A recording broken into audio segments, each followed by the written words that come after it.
Il est 20h. Bonsoir à tous. Merci de votre attention. Tout de suite, les titres à la une de l'actualité.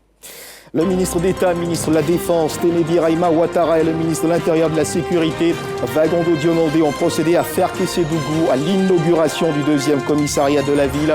L'ouvrage est à mettre à l'actif du conseil régional du Tchologo qui fait de la sécurité locale une priorité.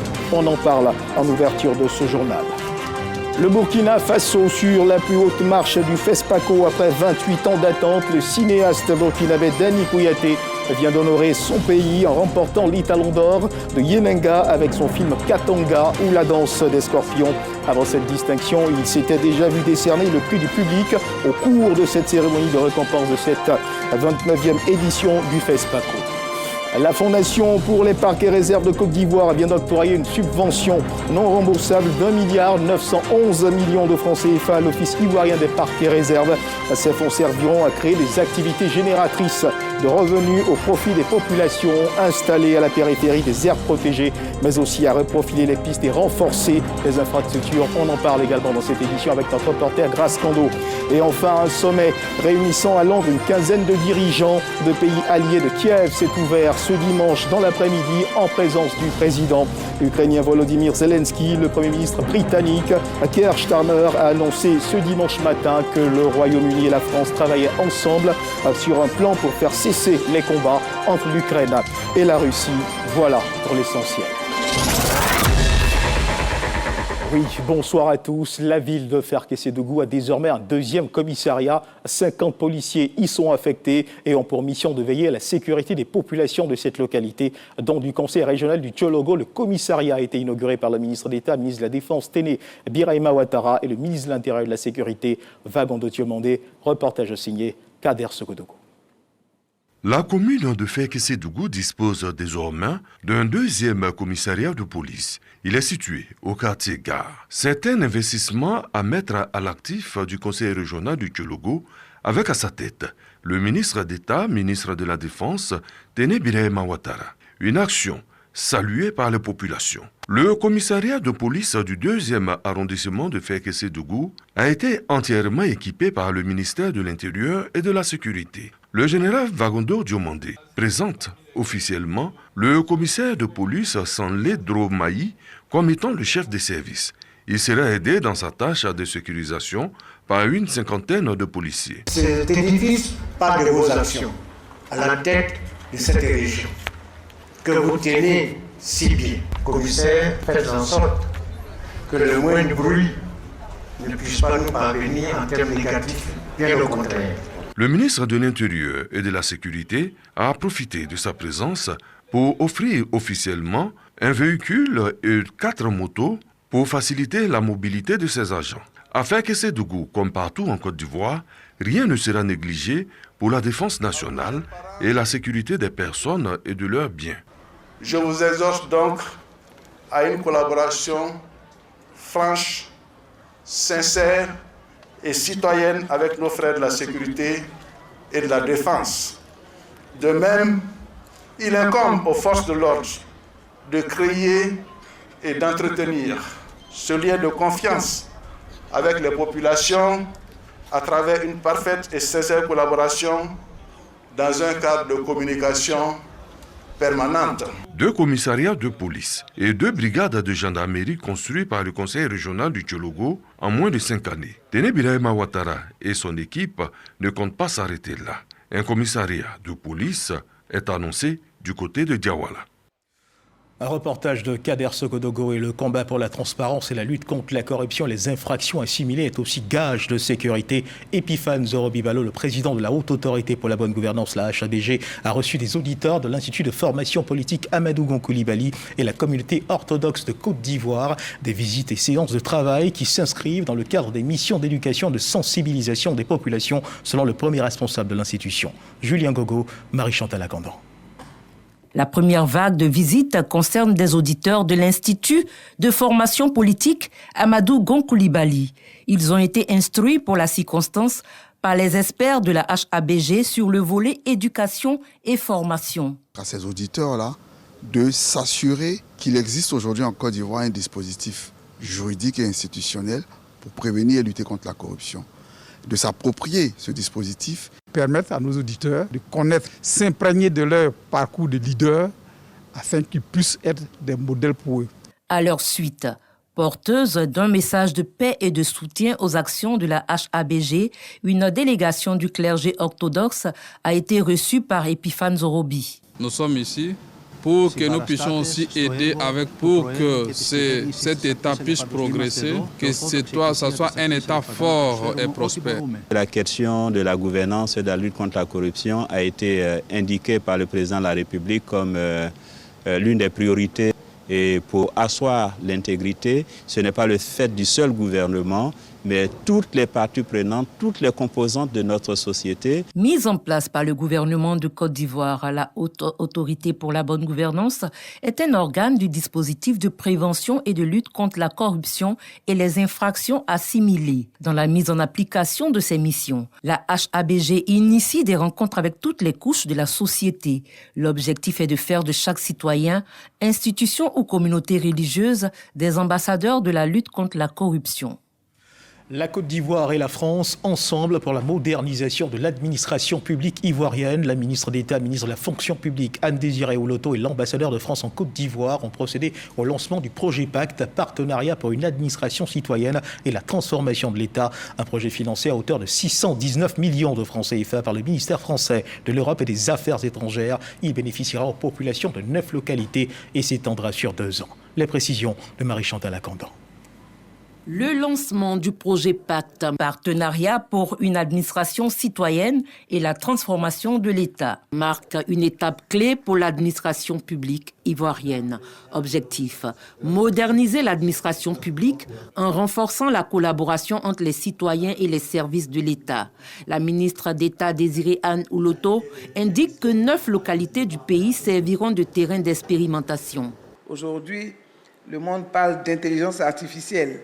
Il y a de cela quelques jours, la France a rassemblé ses amis et partenaires pour justement parler de ce défi d'intelligence artificielle et comment y arriver si nous n'accélérons pas notre processus de modernisation de notre administration. Un engagement soutenu par la France. Ce projet pilote sera intéressant également pour nous en France, parce que nous aussi, nous essayons d'améliorer la flexibilité, la compétitivité de notre administration. Vous voyez bien que c'est un des grands sujets aujourd'hui dans le monde. Et disons les choses, si un pays qui tire son épingle du jeu et qui s'en sort bien, c'est bien la Côte d'Ivoire. Le projet Pacte ouvre ainsi la voie à une administration plus connectée aux réalités locales. Et madame, monsieur, souvenez-vous, le 16 août 2023, l'État de Côte d'Ivoire lançait une campagne en ligne dénommée « Tous responsables ». L'objectif de cette campagne est de lutter, mieux sensibiliser contre tout propos, toute forme de désinformation, de comportement irresponsable sur la toile, afin de consolider les acquis de cette campagne. Un protocole d'accord a été signé dans les locaux du ministère de la Communication entre le ministère de la Communication et l'ambassadeur de France en Côte d'Ivoire en matière de formation, d'éducation aux médias et de lutte contre la désinformation. Malika Koulibaly. Stop aux sorciers du numérique, une convention pour consolider les acquis de la campagne en ligne Tous responsables, lancée en 2023 et signée entre le ministère de la Communication et l'ambassadeur de France en Côte d'Ivoire. Une campagne jugée efficace contre la désinformation et les dérives liées aux médias et réseaux sociaux. Nous rêvons d'un Internet qui soit vertueux, qui soit respectueux, qui soit sécurisé. C'est donc dire que notre ambition va au-delà de l'élection présidentielle. Mais les citoyens sont tous les jours victimes de cyberharcèlement. Ils sont victimes tous les jours de cybercriminalité. Donc nous voulons nous en prémunir et c'est pour cela que très tôt nous avons commencé cette campagne qui se décline sur plusieurs phases. Nous sommes donc heureux de bénéficier donc de cet accompagnement donc de l'ambassade de France. Une signature, je dirais, opportune, à un moment opportun, qui permet à la Côte d'Ivoire d'être encore mieux armée pour faire face aux défis de l'année et de la décennie à venir. Utiliser Internet de manière éclairée et responsable. Des compétences sont détectées en termes d'utilisation des médias sociaux afin de riposter contre les campagnes de désinformation. Sur un objectif de 20 000, nous avons déjà formé 30 749 citoyens. L'idée est de laisser donc, dans chaque ville où on va un noyau de personnes qui ont été formées et qui sont en quelque sorte des référents. La campagne de sensibilisation à l'utilisation responsable des médias sociaux est une initiative de l'État de Côte d'Ivoire portée par le ministère de la Communication et de l'Économie numérique. Certains partenaires, au nombre desquels les États-Unis, soutiennent l'initiative. L'apprentissage continu et le renforcement de capacités sont assurément des sources d'enrichissement professionnel et de quête perpétuelle de perfection. Voici la vision partagée par le directeur général de la RTI, Jean-Martial Adou, aux agents de la radiodiffusion-télévision ivoirienne. Afin de donner corps à cette vision, 10 d'entre eux sont retenus pour un stage d'immersion en France, en Belgique et en Suisse. Avant leur départ, ils ont été reçus par la direction générale, occasion pour lui de leur prodiguer quelques conseils. On retrouve Valika Koulibaly. 10 agents pour un stage d'immersion dans des grands médias européens, notamment à France Média Monde, Radio-Télévision Belge et Radio-Télévision Suisse. Durant 2 semaines, ces journalistes et réalisateurs du groupe RTI auront la possibilité de s'enrichir en techniques de rédaction, de montage et de production. Une idée du directeur général de la RTI, Jean-Martial Adou, qui ambitionne révolutionner la Maison Bleue à l'instar des chaînes internationales. On a initié ce programme de renforcement des capacités des agents, journalistes, réalisateurs de la RTI, parce que nous estimons que dans la vie, il faut perpétuellement se remettre en cause, il faut apprendre. J'ai eu moi-même, à effectuer un voyage dans les grands médias européens et il m'a été donné de constater que les pratiques, des fois, peuvent être différentes des nôtres. Avant le départ, Jean-Martial Adou n'a pas manqué de prodiguer quelques conseils à ses agents. Je leur ai déjà donné ces conseils. Il faut apprendre et garder, l'humilité de l'apprenant. Et je considère qu'ils sont des ambassadeurs de notre maison. Il faut donc qu'ils aient le comportement qui sied, à notre institution. Une immersion qui vient à point nommé dans la mesure où la formation continue constitue un acquis de base. Les agents souhaitent tirer profit de cette formation pour le rayonnement de la RTI. Nous allons acquérir l'expérience et voir quels sont les appareils utilisés là-bas avec l'IA aujourd'hui qui fait son apparition. Nous allons voir comment intégrer cette nouvelle technologie au sein de notre entreprise. C'est une belle opportunité et cette chance-là, nous comptons la saisir pour nous frotter donc aux réalités nouvelles. Cette immersion ne sera pas la dernière. D'autres vagues suivront selon le directeur général de la RTI. Et parlons justement d'immersion. Les jeunes Ivoiriens sont invités à venir massivement prendre part à la Foire nationale de l'emploi et du recrutement qui s'ouvre dès demain, à 3 mars, au Palais de la Culture de Treichville, une initiative du ministère de la Promotion de la Jeunesse, de l'Insertion professionnelle et du Service civique. Le premier responsable de ce ministère est avec nous. Monsieur le ministre, bonsoir et bienvenue sur ce plateau. Monsieur le ministre Mamadou Touré, bonsoir. Bonsoir. Et bien avec vous, nous parlerons bien de cet événement qui s'ouvre demain donc, un événement majeur qui vise à recruter, financer et former les jeunes de Côte d'Ivoire en quête d'insertion. Monsieur le ministre, les jeunes qui viendront demain obtiendront-ils la réponse à toutes leurs interrogations? Je l'espère. En tout cas, au niveau du ministère, ce que nous avons fait, c'est vraiment de mobiliser auprès donc de 146 entreprises et cabinets de recrutement des opportunités. Je vais rappeler d'ailleurs que l'Agence Emploi Jeunes, qui est la structure nationale d'aide à l'insertion des jeunes, fait ce travail de tout temps. Et donc, il s'agit demain, sur une semaine au Palais de la Culture, de donner l'opportunité à près de 44 000 jeunes d'avoir une opportunité d'insertion directe, plus de 5 000 opportunités d'insertion, les contrats à durée déterminée, mobilisés auprès de grosses entreprises, plus de 20 000 opportunités de formation à visée d'insertion mobilisées, 14 000 jeunes qui seront recrutés pour aider à la salubrité dans plus de 300 localités de notre pays. Et donc, ça sera une foire des opportunités, un carrefour des opportunités. Et j'espère qu'au bout de la semaine, beaucoup de jeunes pourront donc tirer profit de cette opportunité. Alors, Monsieur le ministre, qui sont ces recruteurs et structures de financement associés qui ont accepté justement de vous accompagner dans ce projet? D'abord, vous savez, Nous avons des cabinets de recrutement qui sont en Côte d'Ivoire. Et avec l'embellie économique aujourd'hui dans le secteur des BTP, du tourisme, de l'agriculture, pas mal d'entreprises aujourd'hui sollicitent l'agence emploi jeune à l'effet d'avoir des main-d'œuvre, de la main-d'œuvre qualifiée, et que ce soit des hauts cadres, des cadres moyens ou même des ouvriers ou des agents de maîtrise. Ce que nous avons essayé de faire, c'est de capter toutes ces opportunités disponibles auprès de ces grandes entreprises dans le BTP, dans le tourisme, dans l'agriculture, dans la transformation, dans l'industrie, etc. Et sur 5 jours, ces entreprises vont prendre pied au Palais de la Culture. Et ces entreprises vont faire des entretiens directs avec les jeunes. Et pour ceux qui rempliront les conditions, ils pourront décrocher donc leur premier emploi. Les jeunes pourront donc leur faire part de toutes leurs interrogations, toutes leurs attentes. Et ces entreprises-là se disposeront justement à les écouter, à les recevoir, vous le confirmez ? C'est une foire, c'est un carrefour des opportunités. On n'a pas voulu simplement aller faire une rencontre pour spéculer, discuter, etc. Bien évidemment, il y aura donc des opportunités pour des jeunes qui ont un besoin d'accompagnement. Mais ce qui est important, c'est de savoir qu'il y a des opportunités mobilisées.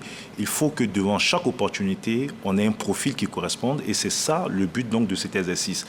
Donner à ces jeunes Ivoiriens l'opportunité de décrocher leur premier emploi ou bien une formation à visée donc d'insertion. Alors je vais rappeler aussi que c'est vrai que la foire s'ouvre à Abidjan au Palais donc, de la Culture demain jusqu'au vendredi, mais nous allons donner l'opportunité donc aux jeunes sur l'ensemble du territoire national de pouvoir aussi bénéficier de certaines opportunités. Dans ce sens, dans toutes les agences régionales de l'agence emploi jeune, dans toutes les sous-préfectures et dans tous les guichets emploi sur l'ensemble du territoire national, dès demain, il y aura des fiches d'inscription pour ceux qui ne pourront pas être à Abidjan et qui peuvent aller donc postuler pour avoir des formations à visée d'insertion ou bien postuler pour être retenus par des entreprises ou dans le cadre de la lutte contre l'insalubrité, dans le programme TIMO, 14 000 jeunes, comme je l'ai dit, seront recrutés et vont aider nos mairies, nos communes, nos villages et nos sous-préfectures. Alors j'allais justement vous demander quelles sont les dispositions pratiques que doivent prendre ces jeunes avant de se rendre justement au Palais de la Culture et une fois sur le Palais de la Culture, quel est le schéma auquel ils seront confrontés ? D'abord, rappelez que nous nous adressons à toutes les couches de jeunes. Donc, vous avez des cadres supérieurs, eux, ils iront à l'Hôtel Ivoire. Puisque nous avons près de 150 opportunités de recrutement de cadres supérieurs, dont de très haut niveau. Ça sera donc à l'Hôtel Ivoire pendant les 3 jours. Ensuite, nous avons les cadres moyens, les agents de maîtrise, les ouvriers. Eux, ça sera au Palais donc, de la Culture. Et pour les travaux à haute intensité de main-d'œuvre, donc les plus de 14 000 jeunes qui seront mobilisés pour aider les communes et les sous-préfectures, ça sera simultanément au Palais donc, de la Culture, mais dans les communes et dans les sous-préfectures. Bien évidemment, vous avez le site internet de l'Agence Emploi Jeune, www.agenceemploijeune.ci. D'ailleurs, à date, au moins je vous parle, plus de 3 000 jeunes sont déjà inscrits donc, sur cette plateforme. Cette plateforme consacre aussi une révolution. Aujourd'hui, avec l'intelligence artificielle et l'opportunité que nous offre donc l'outil digital, tous les jeunes, partout où ils se trouvent, ont la possibilité d'aller donc sur la page de l'Agence Emploi Jeune, s'inscrire, faire leur propre autodiagnostic. Étant entendu que les recruteurs sont connectés à cette page, ils prennent directement donc les CV, ainsi de suite. Les jeunes de la diaspora, parce que nous avons pensé aussi aux jeunes de la diaspora, surtout pour les profils, les hauts profils recherchés, ces jeunes pourraient s'inscrire sur le site de l'Agence Emploi Jeune. Ils seront contactés pendant ces 5 jours par visio. Ils feront donc des entretiens d'embauche.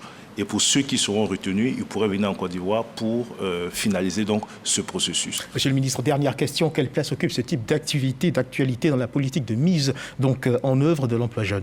Mais le gouvernement et le secteur privé sont mobilisés aujourd'hui à trouver donc, des opportunités pour les jeunes. Nous le faisons tous les jours, à travers donc, cet exercice qui va se faire à partir de demain, mais qui sera répété tous les 3 mois. L'idée, c'est de donner un rendez-vous physique tous les 3 mois aux jeunes et avec les entreprises, se retrouver et donner des opportunités réelles aux jeunes. Je vais aussi, pour terminer, dire qu'au-delà donc, de l'emploi direct, il y a des plateformes de financement qui vont s'ouvrir pour les acteurs du secteur donc, de la culture, les start-up, les activités génératives de revenus. Donc, tous les jeunes porteurs de projets vont trouver sur place les agents de l'Agence Emploi Jeune, les banques partenaires pour analyser leurs projets et leur permettre sur les 5 jours d'avoir donc des financements pour leurs projets. Merci Monsieur le Ministre d'avoir partagé avec nous toutes ces précisions concernant bien sûr cette foire qui s'ouvre donc dès demain, 3 mars, au Palais de la Culture de Treichville. Jeunes de Côte d'Ivoire, vous êtes invités donc à saisir cette opportunité qui vous est offerte par le ministère de la Promotion de la Jeunesse et de l'Insertion professionnelle du service civique et ses partenaires. Madame, Monsieur, la Fondation pour les parcs et réserves de Côte d'Ivoire vient d'octroyer une subvention non remboursable d'1,911 milliard de francs CFA à l'Office ivoirien des parcs et réserves. Ces fonds serviront à créer des activités génératrices de revenus au profit des populations installées à la périphérie des aires protégées, mais aussi à reprofiler les pistes et renforcer les infrastructures. C'est ce que nous dit Grace Kando.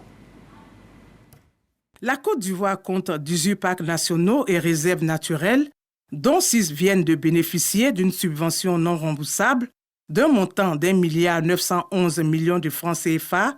En témoigne cette signature de convention entre la structure donatrice, la Fondation pour les parcs et réserves de Côte d'Ivoire, et l'Office ivoirien des parcs et réserves, structure bénéficiaire. Donc l'objectif, c'est de pouvoir donc doter le réseau des aires protégées de Côte d'Ivoire des guichets de financement pérennes, de telle sorte qu'avec l'appui de la Fondation et aussi bien sûr de la contribution de l'État de Côte d'Ivoire, qu'on puisse donc gérer le réseau de nos aires protégées comme le fait actuellement l'Office ivoirien des parcs et réserves. Ces fonds vont servir au financement des coûts récurrents des parcs nationaux. Il s'agit de mener des activités de patrouille pour assurer l'intégrité de ces espaces. Et l'autre élément qui est important, c'est que nous allons apporter des appuis aux populations qui vivent à la périphérie de ces aires protégées. Et l'autre élément, c'est qu'on va mettre en place des séances d'éducation, des sensibilisations des populations pour qu'elles contribuent à la préservation de l'espace. Depuis 1994, la Côte d'Ivoire a engagé la réforme de son système de gestion des aires protégées. Cette réforme a été consacrée à l'adoption de la loi 2002 relative à la création, à la gestion et au financement des parcs nationaux et réserves naturelles. Et l'une des grandes innovations de cette loi est la mise en place d'un mécanisme de financement pérenne à travers la création de la Fondation pour les parcs et réserves de Côte d'Ivoire. De 2014 à 2025, la Fondation pour les parcs et réserves de Côte d'Ivoire a octroyé au total à l'Office ivoirien des parcs et réserves des subventions non remboursables d'environ 14 milliards de francs CFA. Et on reste dans les colonnes de l'actualité nationale pour parler cette fois du Forum Intech Santé 2025 qui s'est tenu les 6 et 7 février dernier ici à Abidjan. Cet événement inédit en Côte d'Ivoire a rassemblé des professionnels de la santé, des experts du numérique et des décideurs publics et privés autour du thème suivant, l'innovation technologique au service d'un système de santé accessible à tous. Cyril Kofi, le président du comité d'organisation du Forum Intech Santé, était l'invité du magazine du dimanche, ce 13h. Il a été reçu par Hamza Diaby. Je vous propose de suivre un extrait de leurs échanges. L'objectif principal de ce forum-là était de pouvoir mettre en évidence et mettre en avant les innovations technologiques dans le domaine de la santé. Donc, Intech Santé, ça a été 7 panels pour un atelier, autour de 26 intervenants, pour un peu plus de 15 exposants et un peu plus de 1000 visiteurs. Les pays africains ont besoin de construire des hôpitaux, ont besoin d'en réhabiliter. Donc la Côte d'Ivoire le fait également depuis plusieurs années. Il y a également le second point qui peut être au niveau de la modernisation des plateaux techniques. Parce qu'en fait, nos pays africains s'appuient essentiellement sur l'État dans le développement. Donc c'est l'État qui impulse le développement. Et puis le troisième ordre, il est dans l'approche de la facilité de la prise en charge du patient lui-même, au travers de 2 aspects. Le premier aspect qui est l'aspect qualité de formation des professionnels de santé, et le second aspect qui est l'aspect couverture maladie. Comment faciliter et réduire considérablement les coûts. Et puis le dernier volet, c'est un volet relativement à l'innovation et la technologie. On ne peut que trouver d'autres leviers pour accompagner les 4 ordres dont j'ai parlé tout à l'heure. Et ces leviers-là, comme cela a été le cas pour l'inclusion financière avec la téléphonie mobile et le mobile money, nous pensons, et c'est ce qui a motivé l'organisation de ce forum-là, que la technologie peut être un élément qui va faciliter, qui va aider à rapprocher le plus possible la structure sanitaire des populations. Et on parle aussi cinéma ce 20h. Le Burkina Faso sur la plus haute marche du FESPACO. Après 28 ans d'attente, le cinéaste burkinabé Dani Kouyaté vient d'honorer son pays en remportant les Talons d'Or de Yananga avec son film Katanga ou La danse des scorpions. Avec cette distinction, il s'était déjà vu décerner le prix du public au cours de cette cérémonie de récompense de cette 29e édition du FESPACO. Notons également que la Côte d'Ivoire n'est pas sortie bredouille de ce grand rendez-vous cinématographique du continent. Joël Akafou a décroché les Talons de bronze avec son documentaire long métrage Loin de moi, la colère. Reportage Issa Chononyeo et Ibrahim Touré, nos envoyés spéciaux au Burkina Faso. Dernière pellicule du FESPACO, Festival panafricain du cinéma et de la télévision de Ouagadougou, ce samedi 1er mars, de la capitale burkinabé, avec la remise du Grand Prix et Talon d'Or de Yenenga, dans une ambiance électrique qui montre qu'entre la musique et le cinéma, il n'y a qu'un pas. C'est dans ce décor féerique et haut en couleur que Dani Kouyaté soulève le trophée des Talons d'Or de Yenenga 28 ans après le sac du défunt cinéaste Idrissa Ouedraogo. Et ce, grâce à son long métrage Katanga ou La danse des scorpions. Dani Kouyaté a également remporté le prix du public de la RTB, Radio Diffusion Télévision du Burkina. Remporter les Talons du Yenenga, c'est un comble de joie. Nous sommes au sommet de l'Afrique en matière de cinéma et c'est une fierté nationale. C'est un hommage à mon père, c'est un hommage à tous les créateurs du Burkina Faso, à tous ceux qui nous ont dévancés. Nous avons une pensée pour eux. La Côte d'Ivoire, grâce au film documentaire Loin de moi, la colère de Joël Akafou, a eu les Talons de bronze. C'est une grosse joie qui m'anime et je tenais à remercier tout l'ensemble de l'équipe, à dire vraiment merci au festival, aux organisateurs et que la lutte continue. Je suis très heureux parce que ce film nous demande à nous pardonner nous-mêmes, à nous reconstituer pour une cohésion sociale dans nos différents pays. Le FESPACO 2025, 235 films étaient en compétition dans différentes catégories. 178 millions de francs CFA ont été distribués aux lauréats. Le FESPACO prochain aura lieu du 27 février au 6 mars 2027. Et la fête fut belle au FESPACO 2025, en mode politique dans ce 20h, à l'initiative de la coordination régionale du RHDP dans le Haut-Sassandra, conduit par le ministre Mamadou Touré. 200 cadres du département d'Issia viennent de rejoindre le RHDP. La cérémonie d'adhésion a eu lieu dans la commune d'Issia, sous la présidence du secrétariat exécutif du RHDP, et puis également de plusieurs membres influents du parti. Les précisions de Patricia Mouetia. Ces nouveaux adhérents issus des localités de Tapegua, Boguedia, Namane, Zépregué ont justifié leur décision par la politique de gouvernance du président Ouattara qui a un impact significatif sur leur quotidien.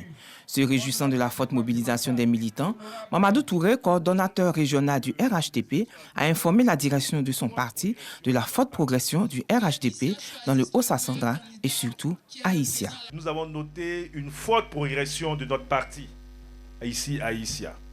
Les populations sont sensibles à l'ensemble des réalisations qui ont été faites par le président.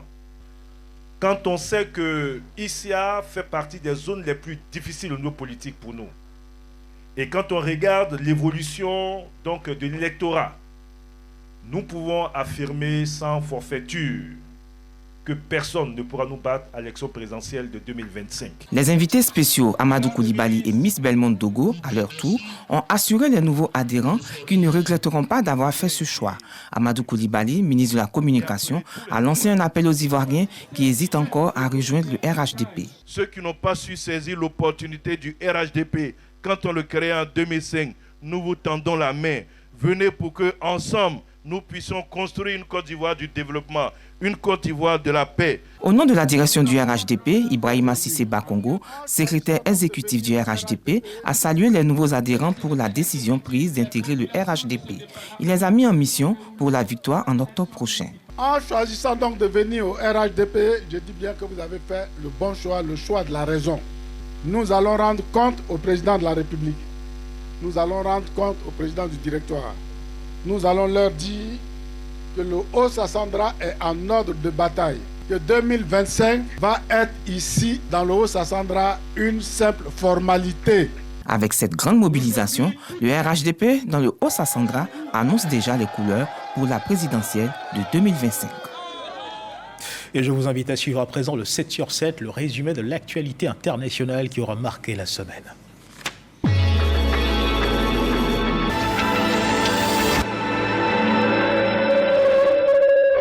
Le Premier ministre sénégalais Ousmane Sonko a signé un accord de paix avec une faction du mouvement des forces démocratiques de Casamance, MFDC.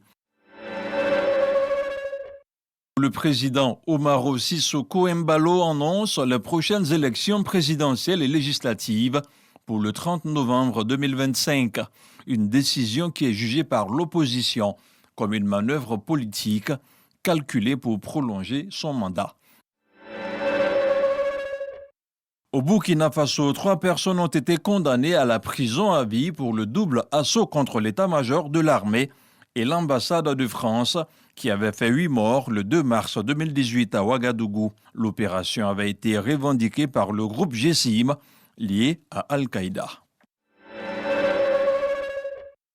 En Turquie, le fondateur et chef historique du Parti des travailleurs du Kurdistan, PKK, Abdullah Öcalan, appelle à la dissolution du mouvement. La déclaration a été lue par les députés kurdes qui lui ont rendu visite dans sa prison au large d'Istanbul. En République démocratique du Congo, au moins 11 personnes ont été tuées et une soixantaine blessées dans 2 explosions lors d'un meeting de l'Alliance Fleuve Congo à Bukavu dans l'est du pays. Le groupe armé M23 affirme avoir appréhendé 2 individus qui l'accusent d'être impliqués dans l'explosion et annonce poursuivre la traque des autres suspects.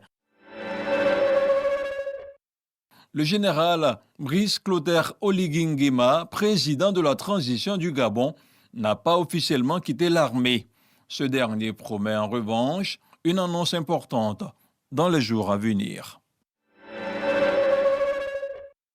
Ce dimanche à Londres, une quinzaine de dirigeants alliés de l'Ukraine se réunissent pour un sommet crucial. L'objectif principal est de discuter de nouvelles garanties de sécurité pour l'Europe. Ces craintes ont été exacerbées par la confrontation entre Donald Trump et Volodymyr Zelensky.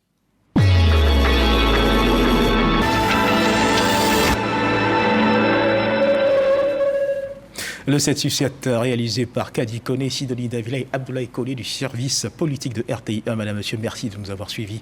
Ce journal est terminé. Dieu garde la Côte d'Ivoire.